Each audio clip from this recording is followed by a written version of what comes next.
A Boy Called Bat, Day 15. Chapters 25 and 26 are read by Miss Gian Picaro and Miss Comer.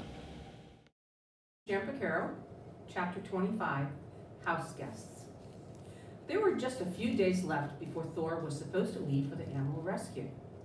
Bat didn't have any time to lose, and all afternoon he practiced how he was going to tell Mom about Dr. Jerry Dragoon, and how important it was that Thor stay with them as long as possible.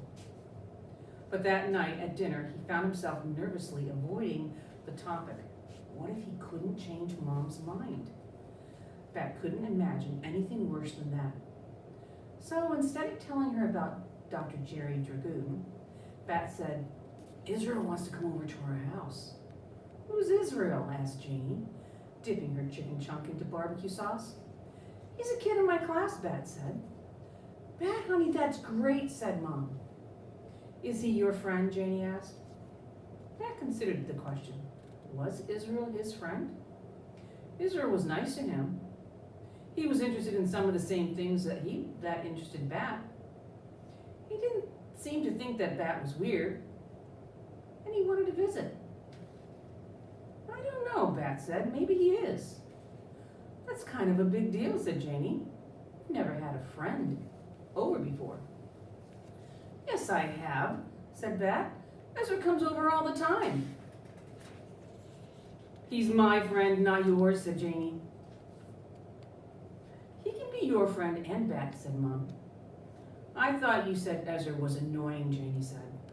"He is annoying," said Bat, "but so are you, and you're still my friend." "No one is more annoying than you," said Janie, "but I guess you're my friend too." "Neither of you is annoying," said Mom. "And Bat, I think it's great that you want to have a friend over." "Well," said Bat, dipping his chicken chunk in ketchup, "it was Israel's idea, not mine. He wants to meet Thor." At that moment, Thor was just where he should be, tucked into his pouch, warm against Bat's chest. And remembering Thor made Bat nervous all over again. "I think it's a great idea, no matter whose it was," said Mom. "I'll call Israel's parents to set something up. Maybe Saturday." "Whatever," Bat said. And then he said, "Mom, there's something else too." "What is it?"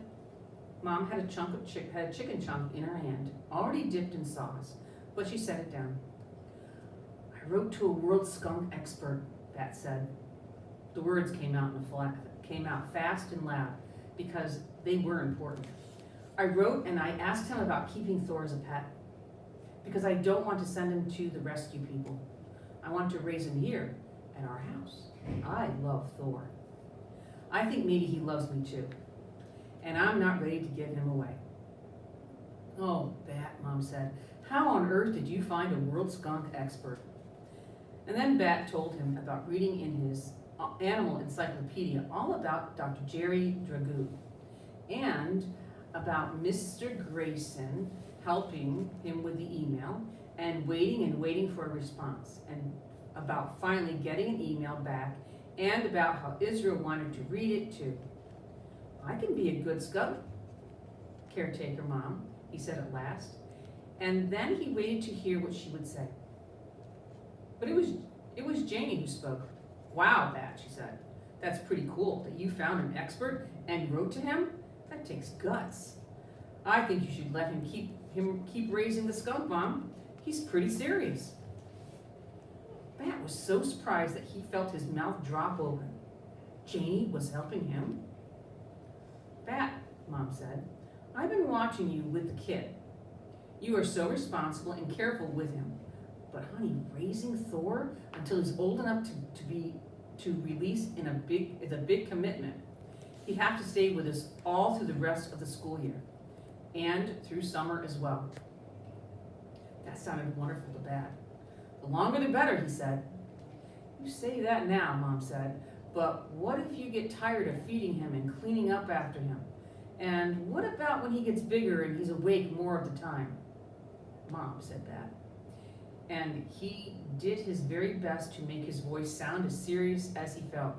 "I will never get tired of Thor." That would be like you getting tired of me and Janie. Mom laughed and she reached over to squeeze Bat's hand. Then she shook her head, which Bat knew was a sign for no, and he felt his eyes stinging with unspilled tears.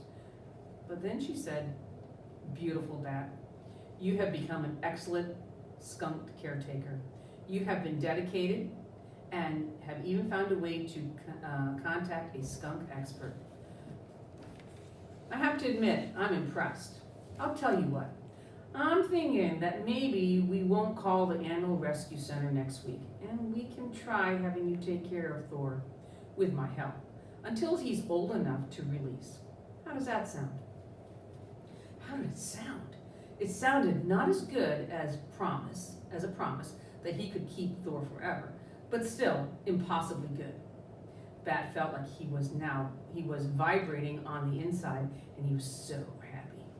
He wanted to jump up and whoop with joy, but Thor was curled up and asleep in a sling, and a good skunk caretaker would never startle his kid like that. So instead he said, "Thank you, Mom, and thank you, Janie. Thank you both." I'm Kathy Comer, and I'm reading Chapter 26, How to Know Someone. When Saturday came, Bat woke up feeling nervous. What if Israel wanted to hold Thor? Would Bat have to let him? What if Israel didn't like the snacks Bat and Mom had decided on? Lemonade and crackers and apple slices and cheese. Mom had asked Bat what kinds of food Israel liked and what he liked to do for fun, but Bat didn't have any answers. He had never noticed things like that. Most kids like to play handball at recess, he told her. Well, does Israel? Bat didn't know, but Mom said that it was okay because they didn't have a handball anyway. Maybe you boys could plant some of the seedlings, she suggested. Mom had little plastic pots of herbs growing in the sunny kitchen window, and now it was getting warm. It was time to put them in the garden in the backyard. I don't know if Israel likes to plant things, Bat said. Most kids like to dig in the dirt, Mom said. So when Israel and his dad arrived at 11:30, the first thing that Bat said when he answered the door was, "Do you like to garden?" Israel shrugged. "I guess," he said. Bat said Mom behind him, "Invite them inside." He was blocking the doorway, Bat realized. He stepped back and said, "Come in." "Thanks," said Israel. His dad said, "Thanks so much for inviting Israel over." "Thanks for bringing him," said Mom. "I'm Valerie." "Tom," said Israel's dad. They shook hands. Then he said, "I'm just going to run a few errands. Can I pick him up at 2 o'clock? After Israel's dad left, Bat said, "We have apples and cheese and crackers and lemonade. And Mom says we can plant the seedlings in the garden. And I guess if you want, you can see my room." "Actually," said Israel, "I was hoping to meet the skunk." "Oh," said Bat. "Okay." Thor was in his enclosure. He was getting big enough to walk now, but he still wasn't steady on his feet. He seemed to know that when Bat opened the enclosure door, it was something to be excited about, because he woke up and started shooting around. "He's tiny," Israel said. Bat scooped up Thor and held him close.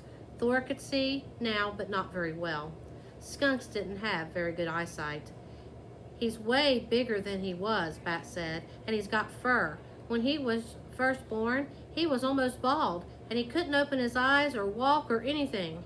"Can I hold him?" Israel asked, putting out his hands. That sounded like a terrible idea to Bat. "Have you ever held a baby skunk before?" "No," said Israel. "I don't know," said Bat. "You might drop him." "I could sit on the floor," Israel said, "and you could hand him to me."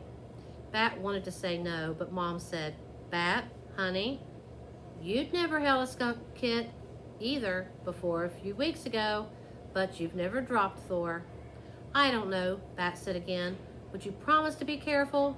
"Yes," said Israel, "I promise." Bat wanted to be sure that Israel was taking this seriously, that he could understand how important this was, being careful with Thor. So he looked straight into Israel's eyes. Maybe he could see something in there, like Mom said, something that would let him know that it would be okay to trust Israel.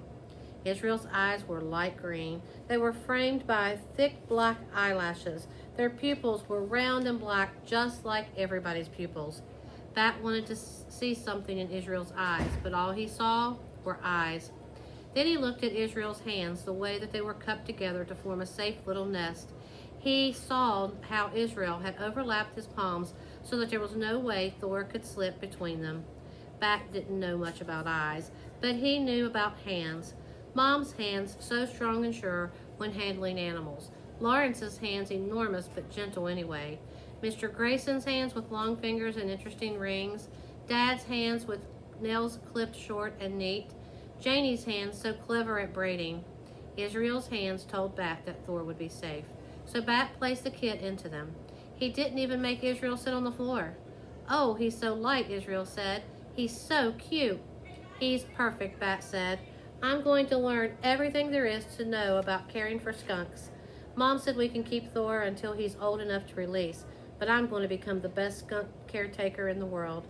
Israel brought Thor up close to his face and rubbed him against his cheek.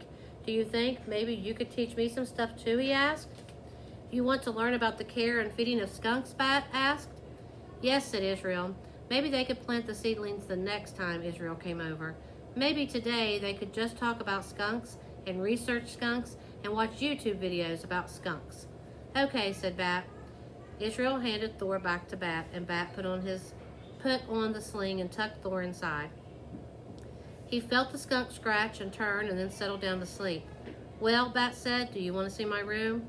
"Sure," said Israel. So Bat led the way through their little house, down the hall, and into his room. He opened the door. "After you," he said to Israel. Before he followed Israel into the room, Bat turned to see Mom standing by the skunk enclosure. She was smiling and she lifted her hand in a little wave. She looked happy, and Bat felt happy. Really, really happy. He had a warm, sleepy skunk kit in a pouch around his neck, and he had a boy, maybe even a friend, visiting his room, waiting to research skunks with him. Bat didn't know how things would turn out with Thor, and he didn't know how things would turn out with Israel either. But right now, Bat felt as happy as he had ever felt in his life. He waved back to his mom and felt his face stretch into a smile just as wide as hers. And then, with Thor tucked safely into his pouch, Bat went into his room to hang out with his friend. Chapter 25 question. Why doesn't Bat jump for joy when Mom says he can keep the kit for a while?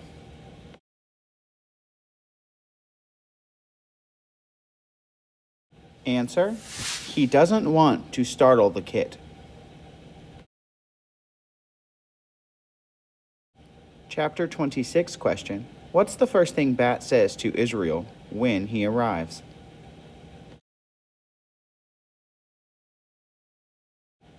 Answer. Do you like to garden?